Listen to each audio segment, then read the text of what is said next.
97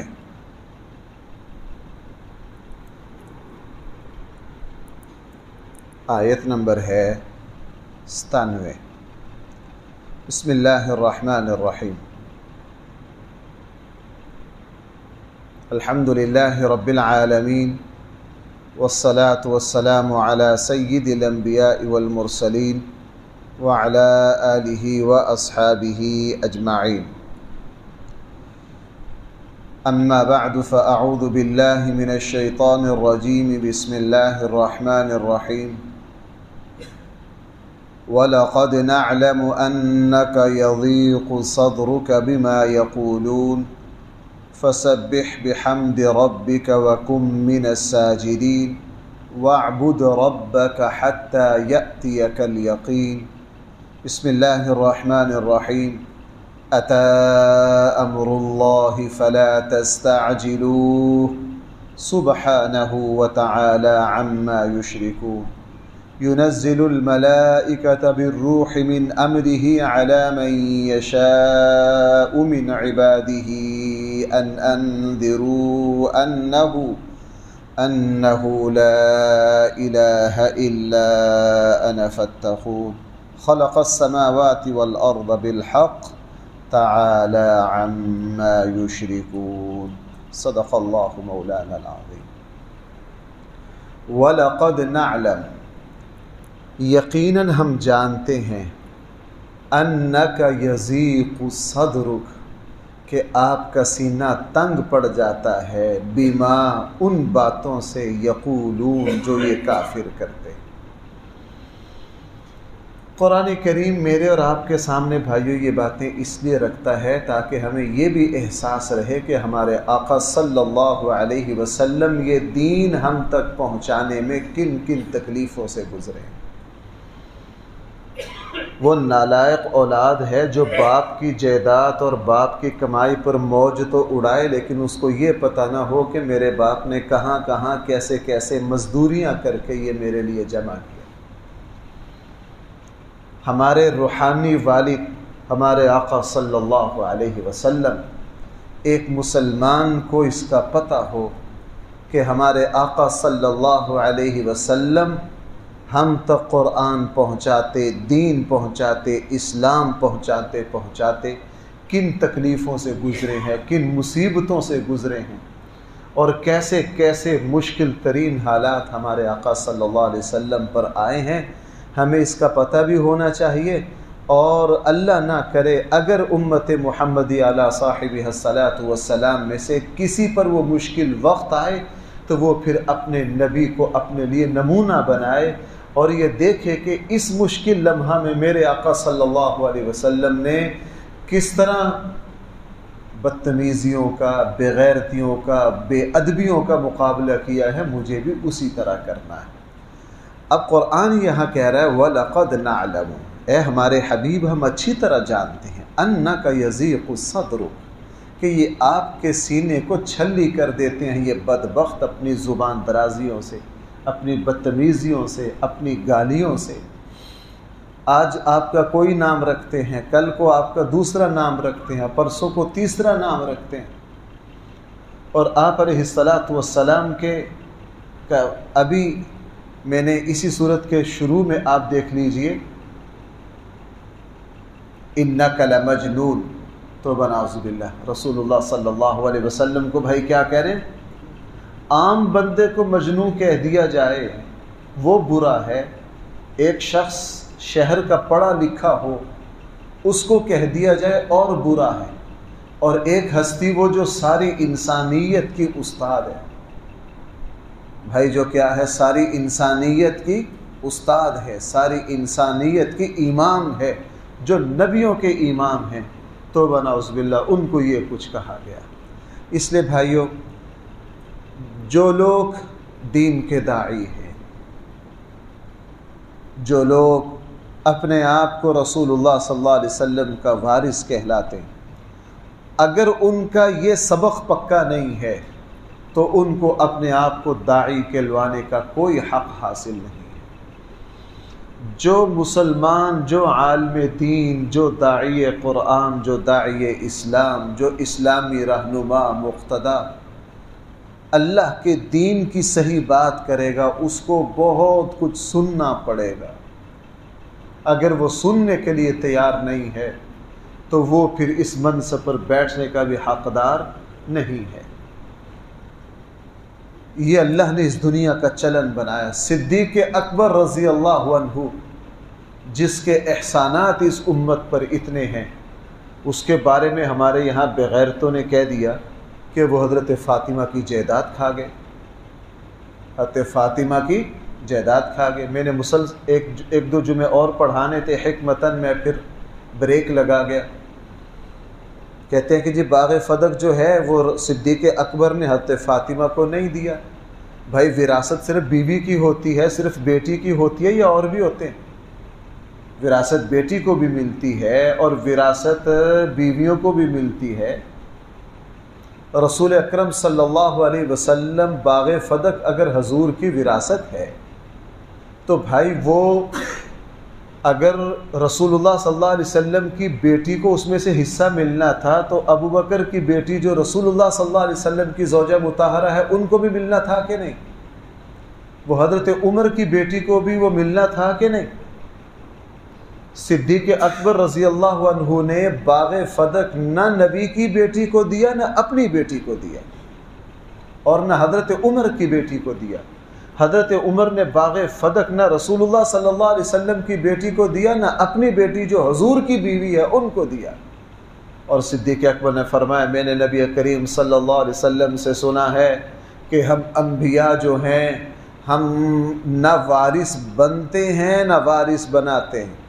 نبوت کے بعد نبی کا کوئی رشتہ دار دنیا سے فوت ہو جائے، نبی وراثت نہیں لیتا، نہ ہم وراثت لیتے ہیں نہ ہماری وراثت کسی کو ملتی ہے۔ ہم جو کچھ چھوڑ کر جاتے ہیں وہ سارا صدقہ ہے، وہ سارا کیا ہے؟ صدقہ ہے۔ چلو ٹھیک ہے، اگر سیدنا صدیق اکبر حضرت عمر نے نہیں دیا تو جب حضرت علی خلیفہ بنے تھے تو اس وقت حضرت علی نے حضرت حسن اور حضرت حسین کو یہ وراثت کیوں نہیں دی؟ اہل بیت برسر اقتدار رہے، انہوں نے یہ وراثت کیوں نہیں دی؟ انہوں نے یہ وراثت کیوں نہیں دی؟ اس لیے بات یہاں سے چلی ہے بھائی، جو جتنا بڑا مسلح ہوگا، جو جتنا بڑا قوم کا اپنی ملت کا خیر خواہ ہوگا، اس کو اتنی ہی گالیاں، اس کو اتنے ہی الزامات، اتنے ہی تانے، اس پر اتنی ہی الزام تراشی ہوگی۔ رسول اللہ صلی اللہ علیہ وسلم کے بارے میں یہاں جو فرمایا نا یضیق صدرک، اس سے پتہ چلا کہ اللہ کے نبی دکھی دل ہوتے تھے۔ اللہ کے نبی بھائی کیا دکھی دل ہوتے تھے، غمزدہ ہوتے تھے، کافروں کے اعتراضات پر اللہ کے نبی کا دل زخمی ہوتا تھا۔ اور نبی حضور علیہ السلام سے زیادہ حساس کون ہو سکتا ہے؟ اللہ کے نبی سے زیادہ پاکیزہ فطرت اور حساس کون ہو سکتا ہے؟ اس لیے قرآن نے فرمایا وَلَقَدْ نَعْلَمُ، یقیناً ہم جانتے ہیں، أَنَّكَ يَضِيقُ صَدْرُكَ، بے شک آپ کا سینہ یضیق تنگ پڑ جاتا ہے، بِمَا يَقُولُونَ، ان اعتراضات، ان بکواسات سے جو یہ لوگ کرتے ہیں۔ ہم آپ کو اس کا علاج بتاتے ہیں۔ یہ علاج بظاہر سمجھ نہیں آنے والا، لیکن بھائیوں اس علاج پر عمل کر کے دیکھیے۔ میں آپ کو سچ بتاتا ہوں، قرآن نے کہہ دیا اس پر ایمان ہے اور ہمارا اصل اسی پر ایمان ہے، لیکن بعض باتیں پھر تجربہ میں بھی آ جاتی ہیں، بعض باتیں مشاہدہ میں بھی آ جاتی ہیں۔ یہاں فرمایا آپ کے اوپر جو زیادتیاں ہو رہی ہیں آپ ان کی جواب دہی پر نہ جائیں۔ بھائی آپ کیا کریں؟ فَسَبِّحْ بِحَمْدِ رَبِّكَ، اپنے رب کی حمد کی تسبیح پڑھیے۔ بھائی کیا کریں؟ اپنے رب کی تعریف کی تسبیح پڑھیے۔ دنیا آپ کو گالیاں دے رہی ہو، آپ اس کی پرواہ، گالی کے مقابلے پر گالی نہ دیجیے۔ آپ کیا کریں؟ اپنے اللہ کی تعریف کیجیے۔ ایسے موقع پر اپنے اللہ کی حمد و ثنا، اپنے اللہ کی یاد سے اپنی زبان کو ترکیلی کر لیجئے۔ آپ کی زبان پر اپنے اللہ کی تعریف جاری رہے، لوگ جو کرتے ہیں کرنے دیجئے، اور ان لوگوں کا انتظام آپ کا رب خود کر لے گا۔ ان کا انتظام اور بھائی اس میں ایسے ایسے تاریخ میں واقعات ہیں، میں آپ کو ایسے موقع پر اکثر سناتا ہوں۔ امام بخاری رحمہ اللہ، آج ان کو امیر المؤمنین فی الحدیث کہا جاتا ہے، یعنی حدیث میں مسلمانوں کے امیر المؤمنین اور بادشاہ کون ہیں؟ امام بخاری۔ میں نے آپ کو بارہا سنایا، لیکن امام بخاری پر ایسے زمین تنگ ہوئی کہ امام بخاری کو کوئی شہر قبول کرنے کے لیے تیار نہیں تھا۔ آخری وقت میں امام بخاری کو بھائی کوئی قبول کرنے کے لیے تیار، امام بخاری کے قریبی سب امام بخاری کو چھوڑ گئے تھے، اور امام بخاری کو اللہ سے یہ دعا مانگنا پڑی، یا اللہ مجھے اب اٹھا لیجیے، مجھے اب اٹھا لیجیے۔ اور امام بخاری رحمہ اللہ پردیس میں بخارا نے بھی نکال دیا، دوسرے شہر کے گورنر نے بھی پابندی لگا دی، یہاں نہیں آ سکتے۔ اور امام بخاری بڑی عید کا دن آیا، اکیلے تنہا، کہاں جاؤں؟ اللہ سے دعا مانگی، یا اللہ مجھے اٹھا لیجیے۔ عام لوگوں نے امام بخاری کی نماز جنازہ پڑھ کر امام بخاری کو دفن کر دیا، عام مسلمانوں نے۔ لیکن آپ کیا سمجھتے ہیں کہ آج دنیا میں امام بخاری کو جانتا کوئی نہیں؟ کیوں بھائی؟ 1000 صدی سے اوپر سے امام بخاری ہر جگہ گونج رہا ہے، اس کی کتاب ہر جگہ پڑھی پڑھائی جا رہی ہے۔ جن لوگوں نے یہ کیا ہے آج ان کا تذکرہ نہیں ہے، آج ان کا تذکرہ نہیں ہے۔ گند اچھالنے والے وہ وقتی ہوتے ہیں، اللہ تعالیٰ ان کو بہت جلد مٹا دیتے ہیں۔ یہ کام مشکل ہے، ہمیں مزہ آتا ہے گالی کا جواب گالی کے ساتھ دینے میں، ہمیں مزہ آتا ہے اینٹ کا جواب پتھر کے ساتھ دینے میں، ہمیں مزہ آتا ہے اگر ہمیں کوئی ایک سنائے ہم آگے سے 4 سنائیں۔ یہ بہت گھاٹے کا سودا ہے، اس لیے فرمایا نبی جی ایسے موقع پر آپ نے کیا کرنا ہے؟ فسبح بحمد ربک، آپ اپنے رب کی حمد کی کیا کریں؟ تسبیح کریں۔ ایک علاج نمبر 2، وَقُم مِّنَ السَّاجِدِينَ، اور آپ اللہ کے سامنے سجدہ ریز رہیے، یعنی نماز پڑھیے۔ کیا کریں؟ نماز پڑھیں۔ آپ نماز پڑھتے رہیے، آپ کو اندازہ ہو جائے گا کہ میرے سامنے سجدہ کرنا آپ کے زخموں پر کیسے مرہم رکھے گا۔ آپ میرے سامنے سجدہ ریز ہوتے رہیے، دیکھیے ان دکھوں کو ہم کس طرح دھو دیں گے۔ یہ 2 علاج ہو گئے، آپ اپنے رب کی حمد کی تسبیح کرتے رہیے اور نماز پڑھتے رہیے۔ ابھی میں نے جمعے میں عرض کیا تھا، پچھلے جمعے کی تقریر میں، کہ جس وقت حضرت فاطمہ الزہرا رضی اللہ عنہا گھر کا کام کاج کا وزن بہت زیادہ رسول اللہ صلی اللہ علیہ وسلم کے پاس آئیں، لیکن دوسرے لوگ بیٹھے تھے، واپس چلی گئی۔ حضرت عائشہ نے ذکر کیا رسول اللہ صلی اللہ علیہ وسلم سے کہ فاطمہ آئی تھی واپس چلی گئی، کچھ کہے بغیر لگتا ہے کسی کام سے آئی تھی۔ فارغ ہو کر حضور گھر تشریف لے گئے بیٹی کے، پوچھا بیٹی کیا مسئلہ ہے؟ کہا اللہ کے حبیب کام کرتے کرتے تھک جاتی ہوں، ہاتھوں پہ نشان پڑ گئے ہیں، کپڑے میلے کچیلے ہو جاتے ہیں، گھر کے کام کاج بہت زیادہ ہیں۔ آپ کے پاس غلام اور باندی آئی ہیں، مجھے وہ ان میں سے کوئی باندی اور غلام دے دیجئے۔ حضور نے فرمایا بیٹی تجھے کیسے دے دوں، ابھی تو اصحاب صفہ کے انتظامات باقی ہیں، ابھی تو مدینہ کے اور غربا کے۔ لیکن اللہ کے نبی چھوٹی چیز سے بڑی چیز کی طرف متوجہ کرتے تھے۔ اللہ اور اللہ کے رسول بڑی چیز سے چھوٹی چیز کی طرف متوجہ نہیں کرتے۔ بھائی چھوٹی چیز سے کہا بیٹی ہاں میں تجھے اس سے اعلیٰ نہ بتاؤں، خود الفاظ ہیں حدیث میں، کیا یہ نہیں کہا میں تجھے اس کا متبادل نہ بتاؤں، نہیں یہ نہیں کہا، فرمایا میں تجھے اس سے اعلیٰ نہ بتاؤں، آپ حدیث کے الفاظ یہ ہیں، میں تجھے اس سے بہتر نہ بتاؤں۔ فاطمہ نے کہا ابا جی ضرور بتائیے۔ فرمایا رات کو سوتے ہوئے 33 مرتبہ سبحان اللہ، اور 33 مرتبہ الحمدللہ، اور 34 مرتبہ اللہ اکبر پڑھ لیا کر۔ یہی ہے فسبح بحمد ربک، یہی تسبیح 34 مرتبہ آپ اللہ اکبر پڑھ لیا کرو۔ یہ غلام اور باندی سے بہتر ہے، یہ تیری زندگی کی مشکلات کو حل کرنے میں بہت زیادہ مددگار ثابت ہوگا۔ وَقُم مِّنَ السَّاجِدِينَ، اور اسی لیے حضرت عبداللہ ابن عباس فرماتے ہیں ہم نے یہ دیکھا کہ نبی کریم صلی اللہ علیہ وسلم کو جب بھی کوئی مشکل آئی آپ علیہ الصلاۃ والسلام فوراً نماز کی طرف متوجہ ہوتے۔ بھائی فوراً کس کی طرف متوجہ ہوتے؟ نماز کی طرف متوجہ ہوتے، فوراً نماز پڑھتے۔ ہاں، اور میں نے عرض کیا بعض باتیں جب انسان کر کے دیکھتا ہے نا پھر ان کو ان کی عجیب ہی لذت آتی۔ ہمارے آقا صلی اللہ علیہ وسلم کی زندگی میں ایسے بہت سے موقع آئے آپ علیہ السلام، اس لیے مکی زندگی میں رسول اللہ صلی اللہ علیہ وسلم ساری رات کھڑے ہوتے، چونکہ مد مقابل مکہ کا وہ پتھر سے زیادہ سخت معاشرہ تھا، اس لیے نماز سے اپنی مشکلوں میں اللہ تعالیٰ سے مدد لینا، اللہ تعالیٰ کی حمد و ثنا کی تسبیحات پڑھ کر اللہ تعالیٰ سے مدد لینا۔ انشاءاللہ اگر ہم اس کی عادت بنا لیں گے پھر کوئی مشکل ہمارے سامنے مشکل نہیں رہے گی، ہمارے سامنے کوئی مشکل نہیں رہے گی اگر ہم ان باتوں کی عادت ڈال لیں۔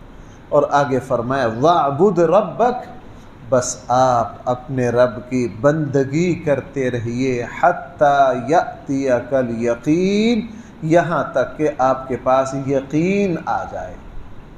اردو میں تو یقین ہم سمجھتے ہیں بھائی یقین سے مراد کیا ہے؟ یقین سے مراد موت ہے۔ تمام مفسرین نے یقین سے مراد کیا لی ہے؟ عربی میں جو بات 100% پکی ہو اس کو یقین سے تعبیر کرتے ہیں،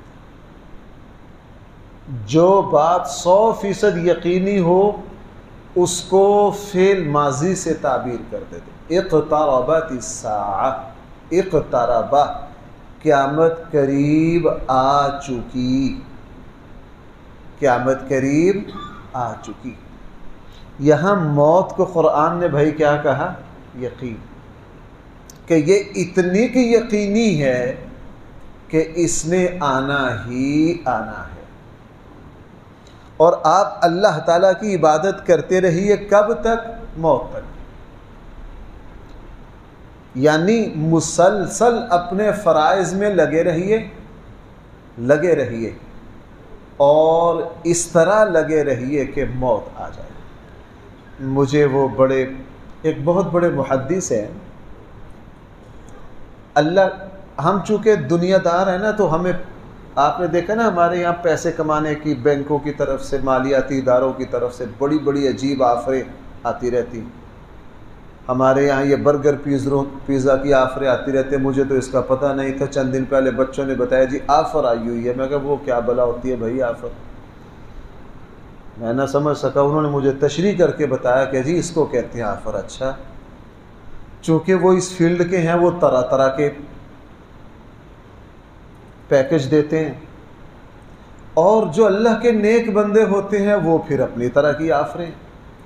ایک بہت بڑے محدث ایک مرتبہ بیٹھے ہوئے تھے، ان کو خیال آیا کہ یار اگر مجھے پتہ چل جائے کہ بس میری زندگی کے کچھ گھنٹے باقی ہیں تو میں کون سے عمل کروں گا۔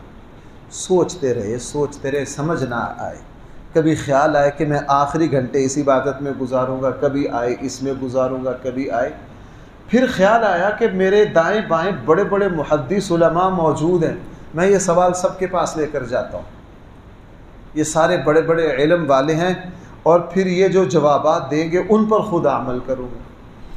اپنے استادوں میں سے ایک بہت بڑے محدث کے پاس گئے، دوسرے کے پاس گئے، انہوں نے اپنا کوئی پسندیدہ، اگر مجھے پتہ چل جائے کہ میری زندگی کے چند گھنٹے باقی ہیں، ایک نے کہا میں یہ کروں گا، دوسرے نے کہا میں یہ کروں گا، تیسرے نے کہا میں یہ کروں گا، جاتے جاتے ایک بہت بڑے محدث تھے جو ان کے استاد تھے، ان کے پاس گئے، انہیں کہا حضرت میں ایک سوال کے لیے آیا ہوں۔ جی فرمائیے۔ سوال یہ ہے کہ مجھے اور آپ کو اگر پتہ چل جائے کہ یہ میری زندگی کا اور آپ کی زندگی کا آخری دن ہے، ہمارے پاس چند گھنٹے باقی ہیں، تو وہ آپ جو چند گھنٹے ہیں وہ کس عبادت اور کس کام میں لگائیں گے؟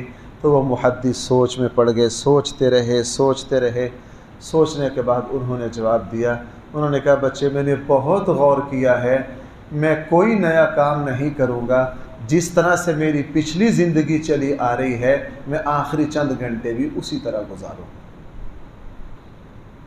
اب یہ سارے چون گئے، فرمایا کہ میرا پہلے ہی زندگی کا ٹائم ٹیبل ایسا ہے، میں نے اپنے آپ کو اس طرح کام میں لگا رکھا ہے کہ مزید کچھ کرنے کی گنجائش نہیں، مزید کچھ کرنے کی گنجائش نہیں ہے۔ بھائی، یہ بڑے لوگوں کی بڑی باتیں، کم سے کم ہم ان کو یاد تو رکھ لیں۔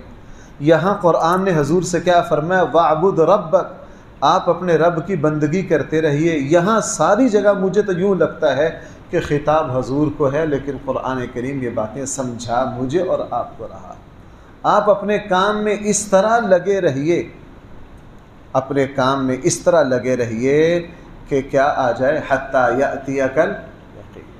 میں نے جن استادوں سے حفظ کیا ان کو آخر میں کینسر کی بڑی شدید تکلیف ہو گئی، بالکل بے بس ہو گئے۔ لاہور سے لے کر آئے تو نہ بول سکتے تھے نہ بات، تکلیف بہت زیادہ تھی۔ اب ان کا جو ادارہ ہے اس میں حفظ کی 15 کلاسیں لگی ہوئی ہیں، بہت بڑا حال ہے جو۔ تو جب گھر لے جاتے تو بڑے بے چین ہوتے ہیں، وہ سمجھ نہ آئے کہ یہ کیا کیا رہے۔ پھر سمجھ میں آیا وہ یہ کہہ رہے مجھے وہاں کلاسوں میں لے کے جاؤ، چونکہ ساری زندگی قرآن پڑھا ہے، ساری زندگی کیا کیا۔ آخری وقت میں ان کو لا کے بس یوں بٹھا دیتے اور یوں بیٹھے دیکھ رہے، یوں بیٹھے دیکھ رہے ہیں، کبھی ادھر دیکھ لیا، بس آدھ پون گھنٹہ یوں دیکھا، اور دیکھنے کے بعد پھر طبیعت پرسکون ہو جاتی۔ مصر کے ایک بہت بڑے قاری محمد اللیثی، 2004 میں ان کا انتقال ہوا ہے۔ میں ان کے آخری حالات پڑھ رہا تھا۔ ان کے بیٹے نے کہا ان کو بھی کینسر ہو گیا تھا گلے کا، اور وہ جو مصر کی جو سب سے بڑی مسجد ہے اس کے قاری تھے، جامع مسجد الحسین کے۔ ان کے بیٹے نے کہا کہ جب آخری رات تکلیف بڑھی نا ان کی، تو انہوں نے وہ ساری چیزیں اتار دی، چونکہ بڑے قاری تھے، ڈاکٹر بھی احترام کرتے۔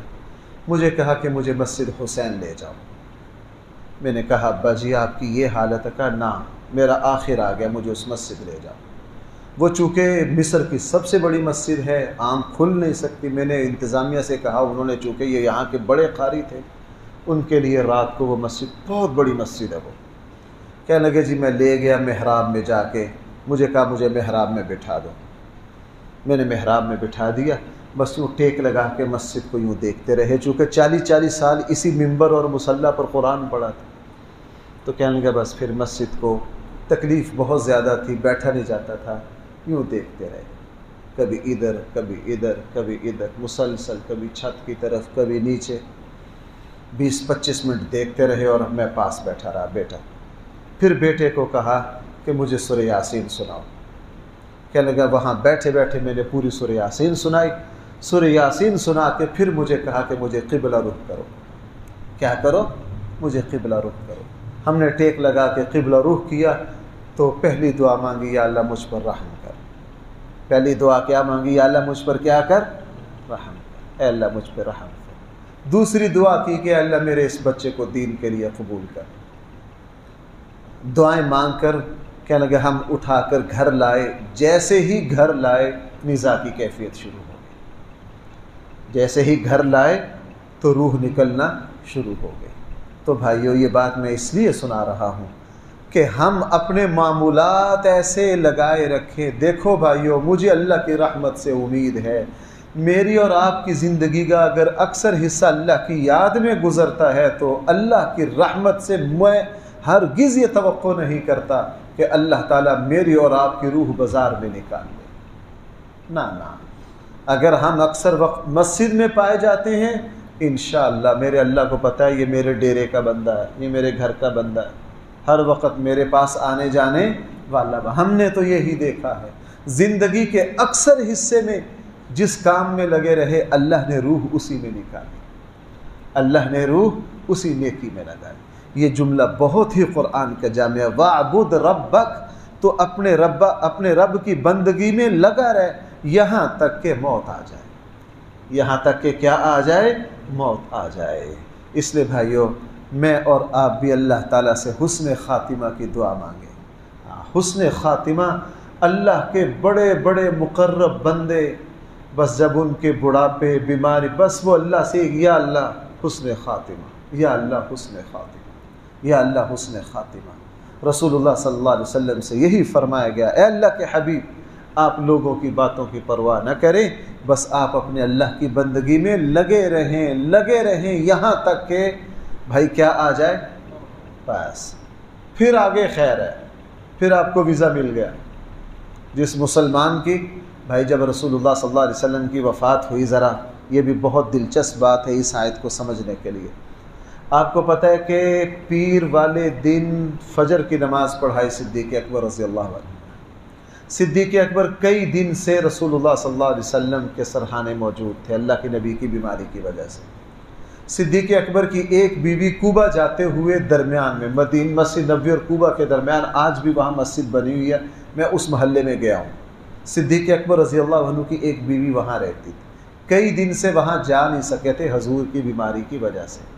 فجر کے بعد بیٹی کے گھر آئے۔ آپ کو پتہ ہے رسول اللہ صلی اللہ علیہ وسلم نے آخری لمحات کہاں گزارے ہیں؟ صدیق اکبر کی بیٹی حضرت عائشہ اپنی زوجہ مطہرہ کے گھر۔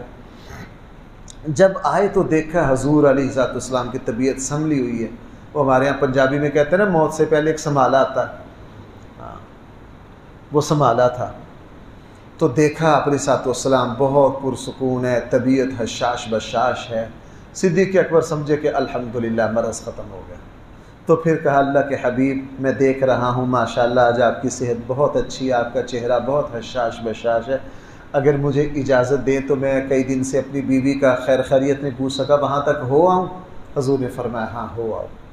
صدیق اکبر چلے گئے، ابھی رستے میں تھے اونٹ پر کہ پیچھے رسول اللہ صلی اللہ علیہ وسلم دنیا سے پردہ فرما گئے۔ صدیق اکبر کو پھر بھاگ کر پیچھے سے جا کے اطلاع کی، چونکہ صحابہ اپنا بڑا کس کو سمجھتے تھے؟ صدیق اکبر کو۔ یہ تو ان بغیرتوں نے اب بنائی ہیں نا باتیں۔ صدیق اکبر واپس آئے، جو بات مجھے سنانی تھی۔